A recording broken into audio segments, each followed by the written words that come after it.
Braulio Porto, doutor em Sociologia pela Universidade de Brasília, pós-doutorado pela University of Sussex, professor adjunto da Faculdade de Educação da Universidade de Brasília, onde tem lecionado as disciplinas da área de Sociologia e Filosofia da Educação, medidas educacionais, metodologia de pesquisa. É autor de A Autoridade Docente e a Análise Girardiana da Violência Humana e coautor do livro A Pós-Graduação no Brasil, Formação e Trabalho de Mestres e Doutores no País. Senhoras e senhores, Miguel Najib e Braulio Porto. Vamos iniciar com a apresentação do Braulio Porto. Boa tarde a todos. Venho de uma geração pré-tecnológica, então tem que... Muito bem, é uma honra ser convidado para palestrar para um encontro tão importante quanto esse. Agradeço ao Cinep pelo convite, especialmente na pessoa do Padre João, a quem tive o prazer de conhecer no primeiro congresso sobre doutrinação ideológica e política nas escolas, que foi realizado sob o patrocínio da FINEP, em Brasília, juntamente com a Escola Sem Partido, há um mês atrás. Eu peço desculpas àqueles que, porventura, tenham assistido a minha palestra pela internet sobre esse mesmo tema, porque, nesse sentido, algumas repetições são inevitáveis. Mas eu procurarei enfatizar um aspecto que eu apenas mencionei naquela palestra, que eu julgo de fundamental importância para entender o alcance do problema da doutrinação ideológica e política nas salas de aula e pelo impacto diferencial que esse problema tem para as escolas particulares comparativamente às escolas públicas. Na ocasião, eu cheguei a sugerir que os temas transversais sejam suprimidos dos parâmetros curriculares nacionais. Estou bastante convencido de que seria uma das maneiras de minimizar o problema, como vou explicar melhor mais ao final. Antes de mais nada, eu gostaria de evitar de ser acusado de crime de lesa contradição por vir aqui contestar a doutrinação política nas salas de aula, fazendo isso parecer que eu estou, ao fazer isso, então, também assumindo uma posição política. Eu, de fato, tenho feito pesquisas e refletido sobre isso no âmbito exclusivo da academia e numa abordagem eminentemente científica. No entanto, decidi sair da academia, vestir a camisa do Escola Sem Partido, criado pelo Dr. Miguel, por uma razão fundamental. O problema da doutrinação política e ideológica atingiu um patamar tal dentro das escolas e das universidades que justifica a saída dos acadêmicos, dos professores e dos gestores, dos seus educandários, com vistas a defender o direito dessas instituições de exercerem a missão específica para a qual elas foram criadas. Ou seja, as escolas foram criadas para ensinar e transmitir um conhecimento acumulado por gerações com muito custo, das gerações adultas às gerações mais novas. Em outras palavras, eu espero que o que vou dizer aqui, alguns resultados de pesquisas que eu mostrarei, possam contribuir para ampliar a capacidade decisória daqueles que defendem não uma politização do ensino, mas uma política do conhecimento para as escolas e para as universidades. Bom, esse tema, para se ter uma visão mais compreensiva dele, é interessante contemplar pelo menos 5 conjuntos de questões básicas, a começar de identificar em que medida a doutrinação política e ideológica é realmente um problema. Por isso, os 5 itens que eu coloquei ali, eu vou usar bastante os slides, porque a gente ganha em tempo, o tempo é ligeiro e o tema é bastante complexo. Então, esses 5 aspectos são em que medida é um problema, qual é o escopo do problema, é um fato, ele acontece no nosso meio, quais são as causas, que consequências ele traz para o processo de ensino-aprendizagem, quer dizer, que danos específicos esse problema acarreta para o ensino escolar e que soluções se poderia aventar para tentar minimizar ou superar o problema. Muito bem, o primeiro ponto é, de fato, o mais difícil, a questão em que medida a doutrinação é um problema. Há na verdade, há uma multiplicidade de problemas potenciais relacionados com essa questão, que vão das percepções do senso comum das pessoas, dos pais, das famílias, dos próprios professores, passando pelos aspectos jurídicos. Isso suscita problemas filosóficos espinhosíssimos e também aspectos científicos. Dr. Najib falará sobre os aspectos jurídicos. A questão posta em termos do senso comum é interessante porque eu tenho observado que, via de regra, para a maioria das pessoas isso não é um problema, não é identificado como tal, nem pelas famílias, nem pelos gestores, nem por muitos professores. O caso dos professores é bastante interessante porque ou não se percebe que seja um problema, ou se julga que o problema está relacionado com aquele militante, colega militante, extremista, que inclusive é tomado como um chato por muita gente, ou é tomado inclusive como uma solução, ou seja, a doutrinação política deve ser praticada como uma forma de se atingir uma melhoria do sistema de ensino. Então, nesse nível primário, digamos assim, do senso comum, já é interessante estabelecer essa relação, se é problemática ou não. Do ponto de vista filosófico, que é o mais espinhoso, muitas questões são aqui suscitadas, e eu, para andar mais ligeiro, preparei um quadro que ajudará, pelo menos, a colocarmos os termos do problema. Eu poderia dar um curso inteiro sobre esse assunto, como de fato tenho feito. Eu preparei um quadro de citações, para que vocês vão, possivelmente, partes dessas citações vocês já conhecem, mas acho que ajuda a organizar as ideias. A lógica desse quadro é a seguinte: tem um eixo na vertical, que é uma contraposição entre correntes filosóficas que são contrárias à doutrinação política na sala de aula e correntes que são favoráveis a ela. Grosso modo, poderia-se polarizar o positivismo e o marxismo. Essas coisas têm que ser tratadas com a devida cautela para não lermos ideologicamente um assunto tão complicado. Mas faz sentido essa contraposição. O positivismo, como todos sabem, advoga que a educação, que a pesquisa científica deve ser neutra em relação a valores, axiologicamente neutra, e o marxismo, contrariando disso, diz que não. O pesquisador, a ciência, tem que ter um compromisso ideológico, e o silêncio do positivismo em relação aos juízos de valor pode ser superado com uma visão diferente de ciência. Daí que a expressão socialismo científico tem toda uma carga importante de pretensões ao adjetivar o socialismo como sendo respaldado pela ciência, o que seria um absurdo para a tradição positivista, que diria: não há liberalismo científico, não há socialismo científico, não há cristianismo científico, simplesmente a ciência não tem como decidir sobre essas questões. Muito bem, a citação talvez mais clássica, o segundo eixo é um eixo na horizontal, vai de um momento histórico marcado pelo marxismo insurrecional para um momento histórico do chamado marxismo cultural. Grosso modo, se entenda assim: houve um momento em que uma das vertentes mais presentes da doutrinação ideológica, o marxismo, entendeu que a tomada do poder deveria ser feita pela força, pelo golpe de Estado, pelas armas. E depois se passou a entender que isso deveria ser feito pela infiltração nas instituições, entre elas a escola, a igreja, a imprensa e assim por diante.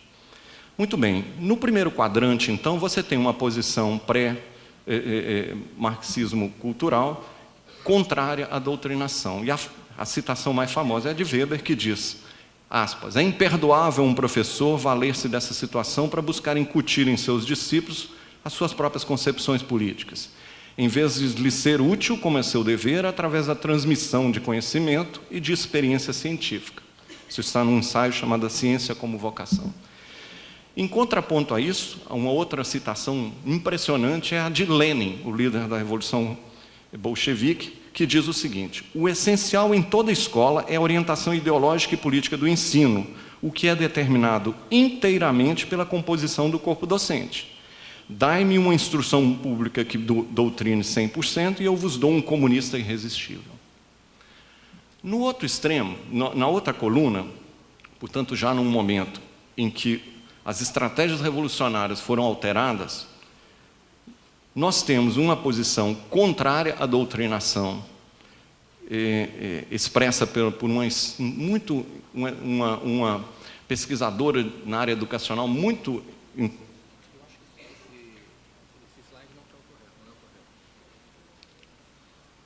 É que o slide passou para frente aqui, sem eu devo ter encostado aqui. Desculpa, pessoal. Então, a citação que eu fiz, acho que...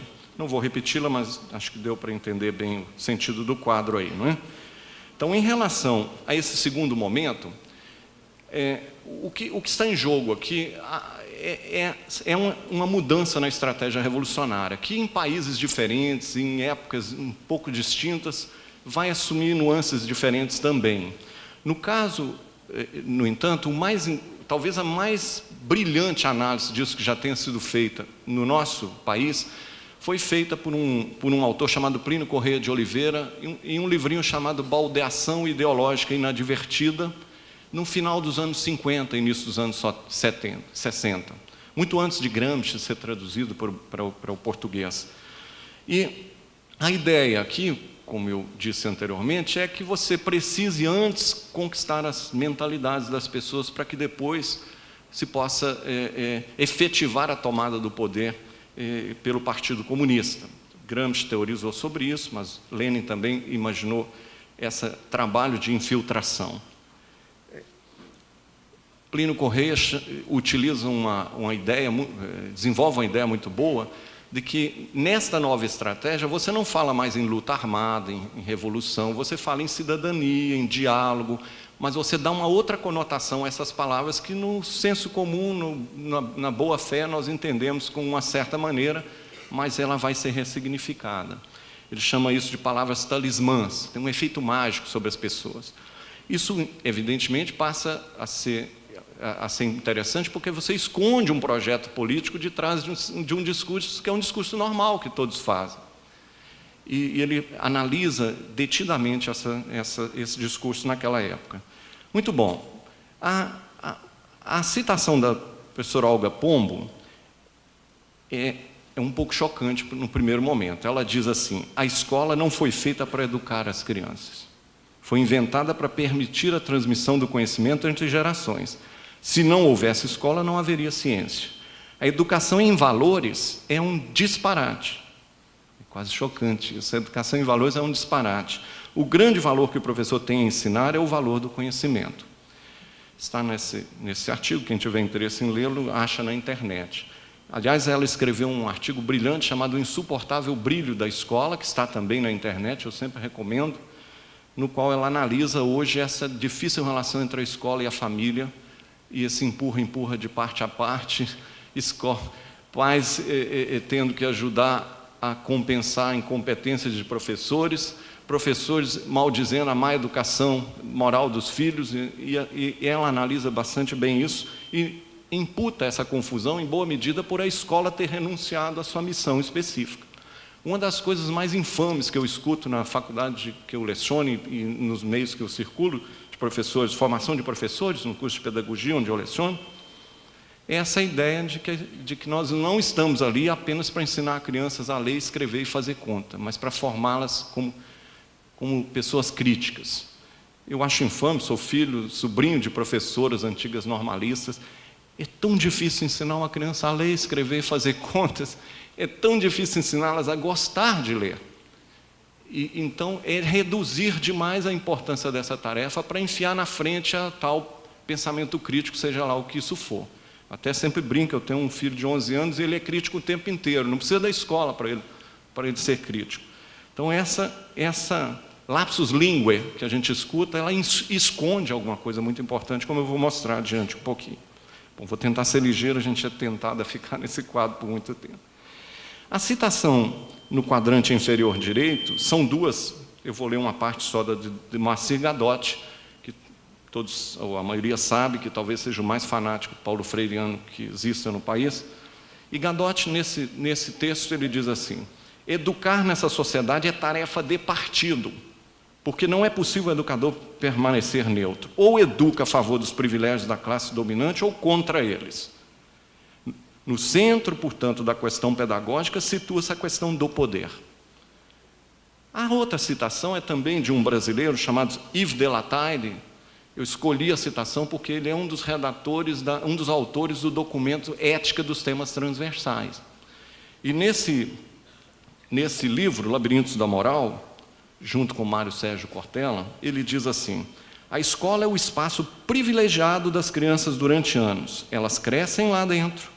Não se pode supor, portanto, que só se vai ensinar uma parte dos conhecimentos, deixando de lado o civismo, a moral, a ética. Isso deve ocorrer no âmbito institucional. Prestem bem atenção, porque tem um significado. No âmbito institucional. E não ser entendido como tarefa de cada professor separadamente. Então, nós vamos educar moralmente as crianças nas escolas, mas vamos combinar a instituição, os professores não vão pensar individualmente, mas como um coletivo. É claro que se eu coloco essa citação do lado de quem é a favor da doutrinação ideológica, o professor Yves Delataille poderá dizer, não é exatamente, eu não estou na mesma faixa de Lenin aqui embaixo, não é isso que eu pretendo. Mas, de fato, quando você lê os temas transversais escritos em coautoria pelo Yves Delataille, o tema transversal sobre ética começa da seguinte forma: aspas, podem conferir lá, é ou não é ético roubar um remédio cujo preço é inacessível para salvar alguém que sem ele morreria? Colocado de outra forma, deve-se privilegiar o valor vida, salvar alguém da morte, ou o valor propriedade privada, não roubar? Se isso aqui não tem conotação ideológica, eu mudo de nome. Se a intenção não foi provocar logo de início uma discussão sobre a legitimidade da propriedade privada, eu mudo de nome. Então o professor Yves Delataille tem que responder qual é o propósito de começar uma orientação para todo o país nos temas transversais para discutir ética com esse tipo de coisas. Por que não começar sob o papel malévolo da cola na escola, que prejudica o aluno a longo prazo, que é um roubo da ideia alheia e coisas do gênero, muito mais no chão da escola. Muito bem.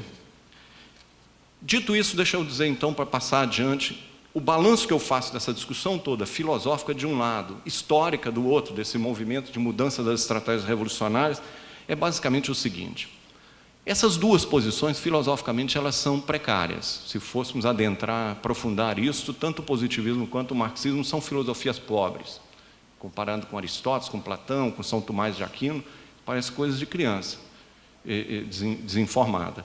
Mas, em segundo lugar, se tivermos que optar entre uma coisa e outra, seria, eu acho que essa é a questão, seria mais prudente manter essa tradição do positivismo concentrado numa missão específica da escola de ensinar ciência reconhecida, acumulada, dado que a prudência é a característica fundamental do próprio argumento de Max Weber e desses autores.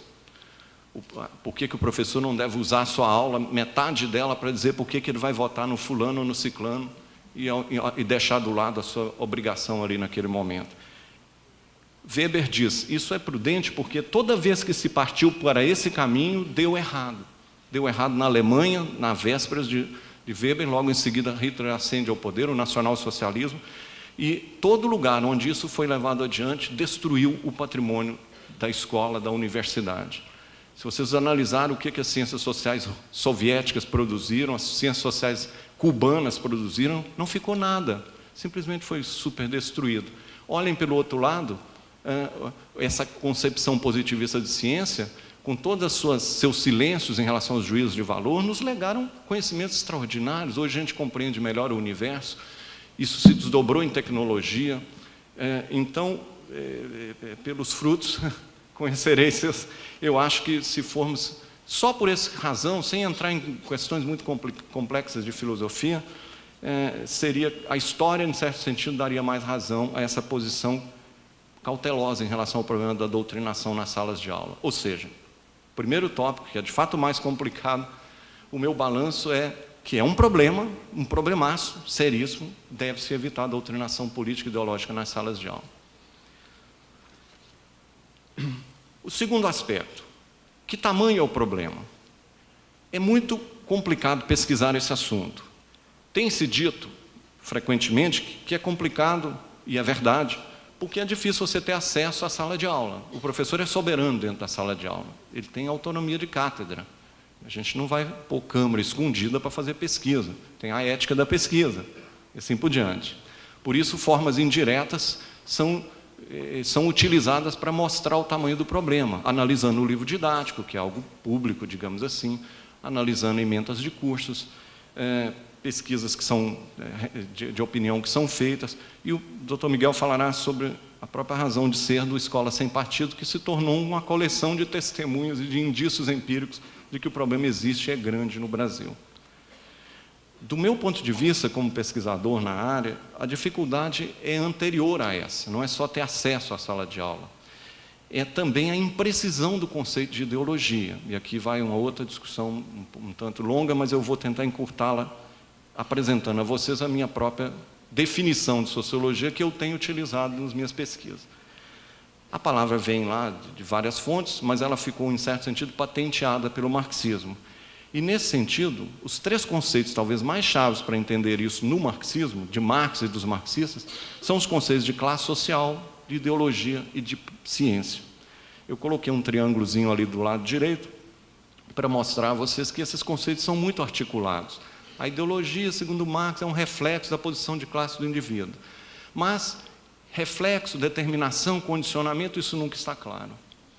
Ideologia mesmo não é um conceito muito claro. Em Marx ele aparece como uma falsa representação da realidade, e nos marxistas ele aparece às vezes como um mero sentido que você dá à sua vida. Então, nesse caso, todo mundo teria sua ideologia, não seria uma representação distorcida da realidade. Essa obscuridade dos conceitos de classe social, você não vai encontrar em Marx, nem em Gramsci, nem em Lenin. Podem ler e reler e fazer esse exercício, uma definição clara, afinal, do que seja ideologia. Bom, se você não sabe definir o que uma coisa é, como é que você vai identificá-la na realidade? As pessoas estão ali num burburinho conversando. Esse discurso é ideológico ou não é? Depende do conceito de ideologia. Se você não tiver um conceito claro, não tem como dizer é muito ideológico aquele discurso ou é pouco ideológico. Bom, trabalhando em cima dessa questão por alguns anos, eu posso lhes garantir que há 20 anos eu quebro cabeça com essas questões, eu tenho empregado esse conceito que está ali no slide para as minhas pesquisas. A ideologia é, para fins operacionais, um discurso excessivamente simplificador, mas que se apresenta como verdade científica a ser corroborada pelo controle do poder governamental. Cada palavra que está aí tem um sentido, mas pensando de uma maneira sintética, a ideia é que o discurso ideológico simplifica excessivamente a realidade. Por exemplo, a estrutura social está dividida entre a classe dominante e a classe dominada. Não há nada mais simplificador do que isso. Ou a pedagogia do oprimido contra a pedagogia do opressor. Não há nada mais simplista do que isso. No entanto, se apresenta, no caso do marxismo, com a própria expressão socialismo científico, com a pretensão de ciência. Mas qual é o critério que essa ciência utiliza para saber se ela está errada? O positivismo dirá, bom, eu coleto os dados, se os dados vão contra a minha hipótese está furada, meu amigo, eu mudo de teoria. Mas quando cai o muro de Berlim, o marxista diz, não, a minha teoria continua certa. Não deu certo ainda, mas vai dar. Um mundo, o céu é possível. Então, é impossível refutar uma teoria cujo critério de cientificidade está baseado na luta pelo controle do poder político. E quando se controla o poder político, quem tem juízo obedece, que é o que o partido definir que é certo, é certo. 1984, de George Orwell, é um livro maravilhoso a esse respeito, não? Porque lá o grande irmão diz, olha, 2 mais 2 é 5, meu amigo. As pessoas têm que aceitar que é 5 mesmo. Muito bem, vou pular isso aqui, que seria delicioso, mas fazer esse comentário, se sobrar tempo eu volto a ele. Bom, eu tenho feito estudos acerca desse assunto e comecei fazendo análise das provas do ENAD de pedagogia, das provas dos concursos públicos no Distrito Federal para a contratação de professores para séries iniciais. Eu leciono estatística aplicada, medidas educacionais, e analisei todas as provas de pedagogia do ENAD, 6 provas, 240 questões mais ou menos, e 2 provas do concurso da Fundação Educacional. são mais ou menos 240 questões. As provas são muito, mas muito, muito ideológicas no sentido que eu defini anteriormente. Só para vocês terem uma ideia, nas 6 edições das provas do ENAD, alguns de vocês podem até conhecer, ter passado por isso, podem conferir. Nas 6 edições, 240 questões, eu encontrei 3 perguntas de matemática, em 6 edições do programa. E ainda assim, perguntas referentes à legislação, o que está no PCN, não se a pessoa sabe fazer uma conta, 7 vezes 7, ou como ensinar a tabuada, coisas muito concretas, para quem tem essa obrigação quando entra como professor na fundação, ou espera-se que ao concluir um curso de pedagogia você saiba não só conteúdo, mas saiba também transmiti-lo. As provas são ruins do ponto de vista psicométrico e são horríveis do ponto de vista pedagógico, mas elas são porque elas são cheias de ideologia, nesse sentido. Eu acho um desperdício do dinheiro do contribuinte e eu não contrataria nenhum professor baseado na sua performance nessa prova. Muito bem, aí é só um pequeno exemplo de uma questão que o elaborador das questões da prova da Fundação Educacional considera muito importante o futuro professor para séries iniciais saber. Julgue o item 71, vou comentar só um, porque senão também aqui daria para ficarmos horas comentando. Julgue o item 71. Para alguns teóricos críticos, o importante não é saber se o conhecimento é verdadeiro, mas as formas pelas quais os conhecimentos são tidos como legítimos ou ilegítimos. É correto ou incorreto? Você tem que saber que isso é correto, parece que isso é muito importante para você ser professor. E é um absurdo, a questão é uma tolice magnífica. Tem gente que acredita que a Terra é quadrada. Isso não é importante saber se ela é quadrada ou não é? Quer dizer, se o pensamento crítico é isso é simplesmente está afastando a discussão sobre a verdade dos aspectos da realidade e jogando em cima da legitimidade. Basta votar aqui se a gente quer que a lei da gravidade de Newton continue valendo ou não. Parece brincadeira, estou um pouco caricatural aqui, mas imagina uma prova cheia disso para exatamente recrutar um professor para atuar junto às crianças. Bom, parece, então, que por esse tipo de análise você evidencia que a ideologia está realmente muito presente. Ela está tão presente que as pessoas não percebem que aquilo é ideológico. As pessoas levam extremamente a sério, como óbvio, por exemplo, a tipologia de Demerval Saviani sobre o pensamento tecnicista, histórico, crítico, social dos conteúdos. Aquilo é irreconhecível para qualquer escola, em qualquer escola de educação mundo afora de alto nível, vai achar aquilo uma coisa que caiu do outro planeta. Não há nenhum consenso sobre aquilo, mas no Brasil parece que é um consenso tal que não precisa nem colocar a bibliografia de quem teve aquela ideia. As provas estão cheias desse tipo de coisa. Quais são as causas do problema? Então, aqui também as causas são no plural, porque há muitas causas, mas eu tenho chamado a atenção para a formação dos professores nos cursos de pedagogia. Acho que aí tem um problema bastante sério. Eu leciono há 20 anos no curso de pedagogia e na minha experiência, analisando o meu próprio curso, um pouco a contragosto do espírito corporativo que toda instituição tem, mas vejo que aí temos um grande problema. Tem me ajudado muito, quando comecei a fazer essa pesquisa sobre a formação de professores, o seu impacto no problema da doutrinação, uma série de estudos que a professora Bernadette Gatti vem apresentando na mesma direção. Foi uma enorme coincidência, ela começou a lançar esses trabalhos e eu, na época, também já estava caminhando nas minhas pesquisas. Esse quadro que vocês têm à frente é resultado de um dos estudos que ela fez, analisando 4.000 ementas de 70 cursos de pedagogia, das disciplinas obrigatórias e optativas para se formar o pedagogo, e a bibliografia de 30 concursos para contratação de professores nos estados, vários estados.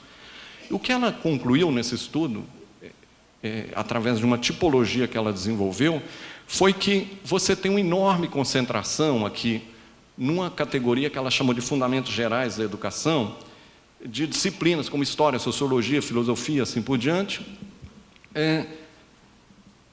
e em legislação escolar. para todo lugar estão cheios dessas disciplinas, a organização da educação brasileira, política educacional, coisas do gênero. Se vocês somarem a porcentagem da parte em vermelho de fundamentos e legislação, isso totaliza em torno de 46% das disciplinas. As disciplinas voltadas para conteúdo e metodologia do ensino propriamente dito, de ciências, matemática, português e tal, estudos sociais, não passam de 23% das disciplinas desses cursos.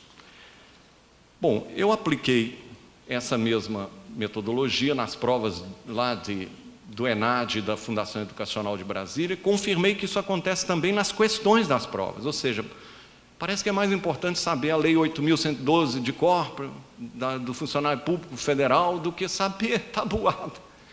Então, as provas confirmam a tipologia da professora Bernadette Gatti.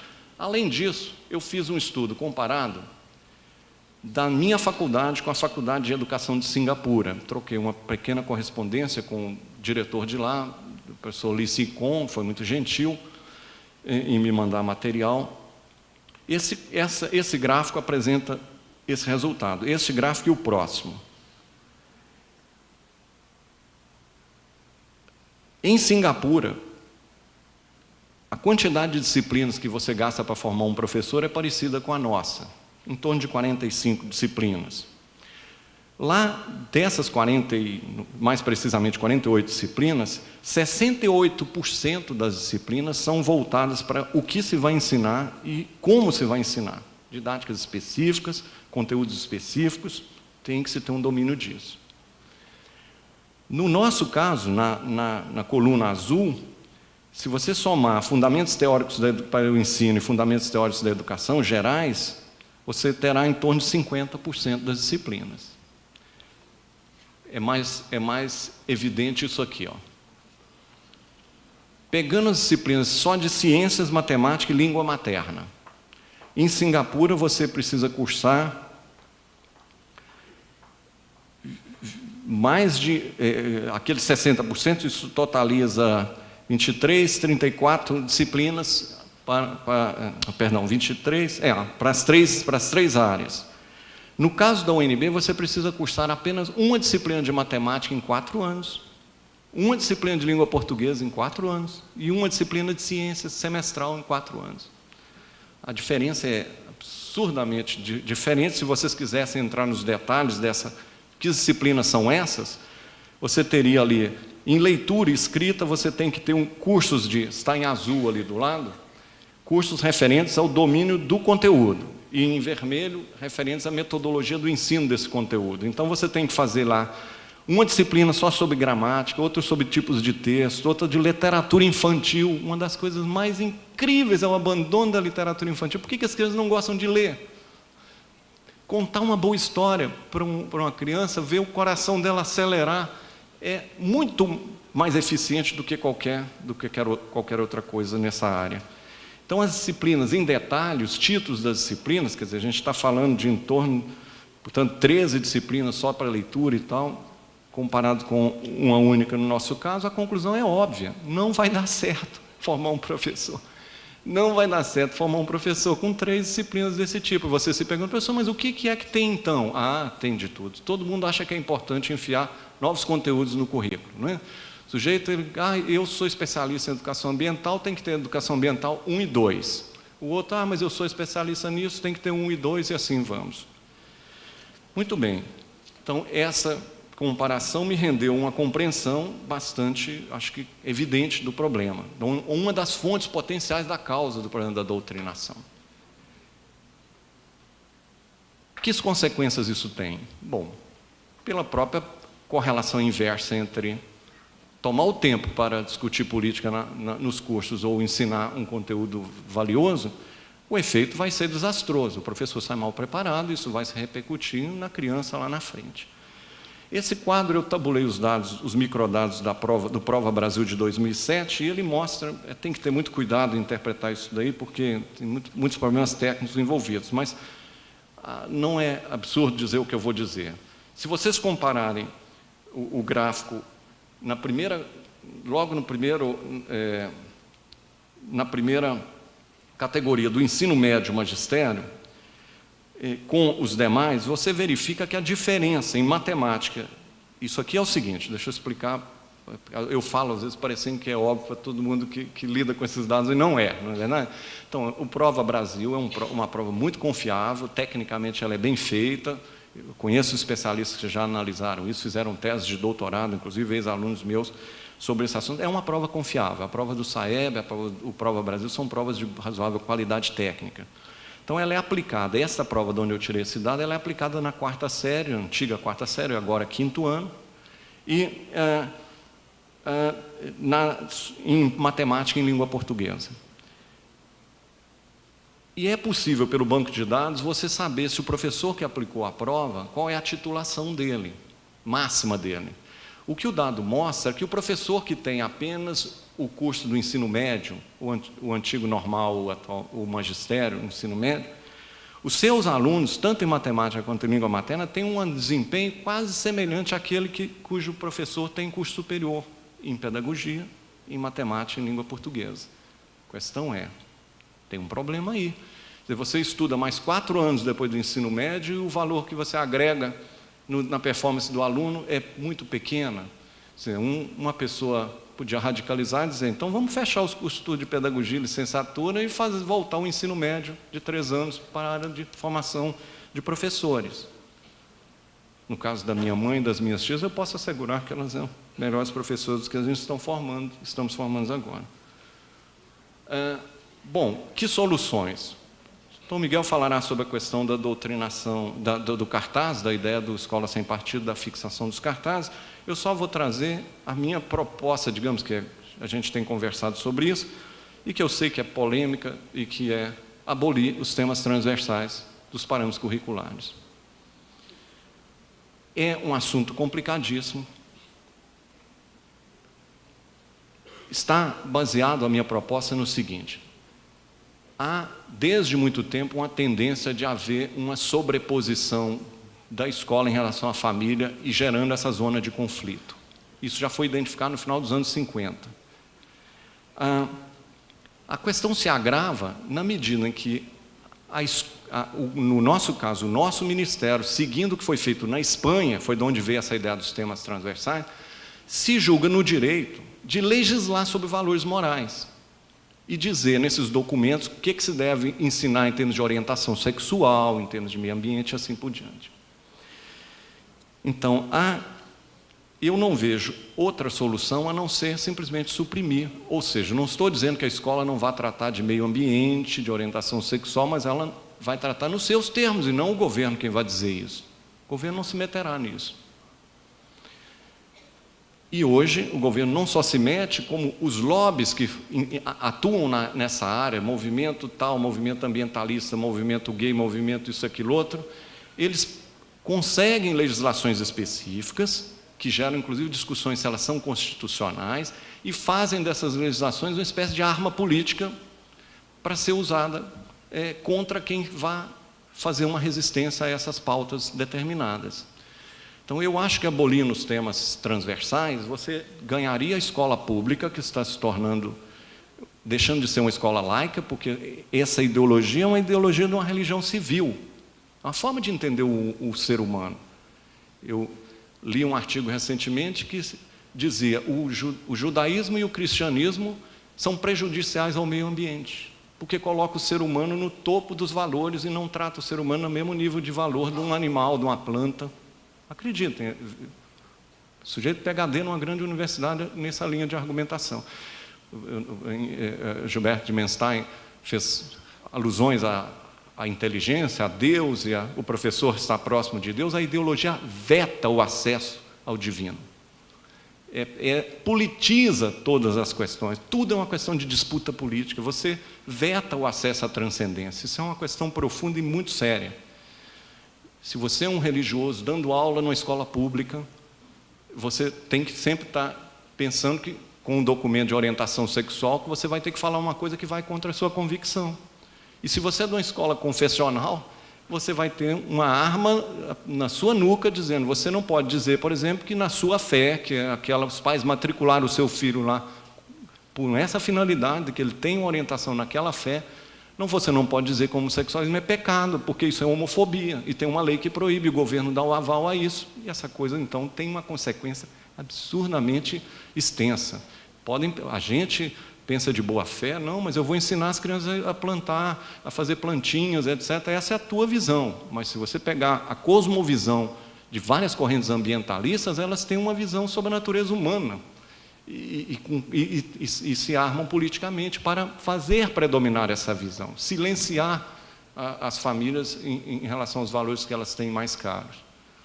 Então, essa é a minha mensagem. Eu acho que nós temos que deixar de ser ingênuos em relação a esse problema. Não é um problema pequeno, e devemos recuperar para a escola a sua missão específica, que é, sim, ensinar a ler, escrever e fazer conta, e gostar de ler e gostar de matemática. Isso é o que a escola faz. A escola não tem condições de substituir o papel dos pais. E eu creio com convicção que, uma vez colocado isso à mesa, os professores reunidos, os professores também vão dizer: eu não quero essa missão para mim. A Olga Pombo não diz que a escola não tratará de valores, ela diz que os valores que a escola tratará são aqueles que vão servir ao conhecimento. Espera a sua vez de falar. Gilberto de Mensah falou em disciplina. De onde é que isso vem? Vem do dia a dia da escola, os combinados na salinha. Não é isso? São valores, é óbvio que são valores, mas isso é muito diferente de eu ir para a frente da sala de aula e fazer proselitismo político para os meus alunos. Isso é outra coisa. Então, essa é a minha mensagem. Muito obrigado pela paciência.